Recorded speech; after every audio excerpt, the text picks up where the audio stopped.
Hey everyone, today's video is going to be on the types of materials you can use to make henna cones. This is a question that I get every week.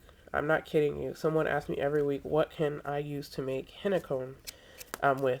And I'm not talking about paste and things like that. I'm talking about the paper wrapping that's on the outside.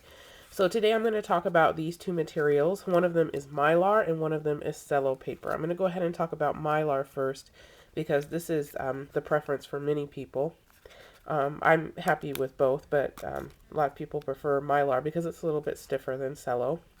If you're going to use Mylar to wrap your henna cones, you need to get the kind of Mylar paper that is Mylar on the outside and on the inside. So if you look on both sides of the sheet of the Mylar paper, it's Mylar on both sides. It has to be very stiff as well. As you can see, I can play around with it and it will retain its shape. You don't want to use Mylar that just crinkles. A lot of people have emailed me and called me and asked me about Mylar that's paper on one side and then Mylar on the other.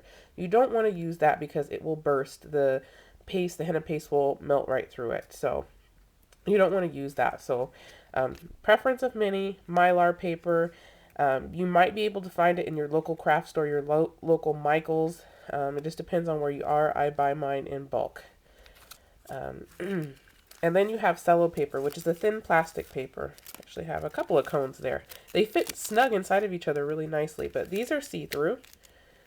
And so if you're putting paste in there, you can see what's going on with the paste.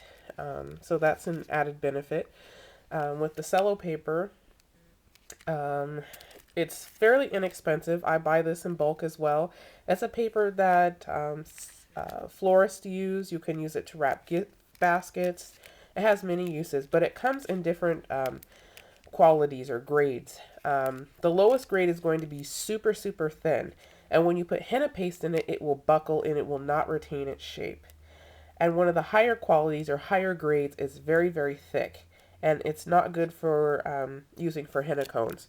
So you'll want to get something that's right there in the middle. In order to get what I got, I had to do quite a bit of testing. I got cello paper from several different suppliers and just kind of played around with it. I go through so much of it that I do have to buy it in bulk. And so this is very thin cello paper. And but it's not too thick and it's not too thin. And it works quite well. So it comes in a million different colors. It has a million different uses, but it's very easy to make henna cones with. And one thing that I want to talk about are helium balloons and potato chip bags. If you're someone who loves to recycle, you can use helium balloons, old helium balloons, or not helium balloons, Mylar balloons is what I meant to say. You know those big shiny balloons that people get for different occasions, like get well, happy birthday, you know, Mother's Day or whatever. They have these different, you know, bright balloons and the helium stays in them forever and they, you know, they'll be around for months and months floating around in your room. Yeah, you can make henna cones out of those as long as you know, cut it up into, you can cut them into triangles, squares, or rectangles, however you prefer to roll them. I use rectangles to roll my cones because I like to have the double layer of paper on the inside, and that's why I do that.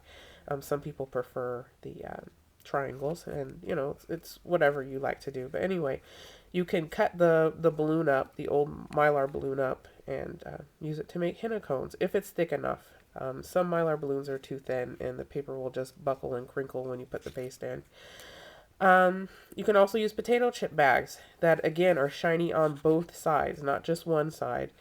Potato chip bags, as long as you clean them out, they're already in the shape of a rectangle, so you can cut it up into smaller rectangles and roll some cones out of it. So for those of you who are eco-friendly, like to recycle, those are two options for you. But I just wanted to answer a very, very, very commonly asked question is, what can I use to roll henna cones? These are two materials.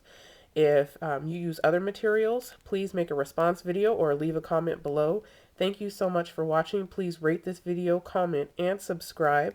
And if you haven't done so, please check out my channel. There should be a link up above that says Free I'm Mindy above this video, where you can check out all the other hundreds of henna videos that I've made. And also check out my website if you're looking to purchase henna supplies. I have a wide range of quality henna supplies.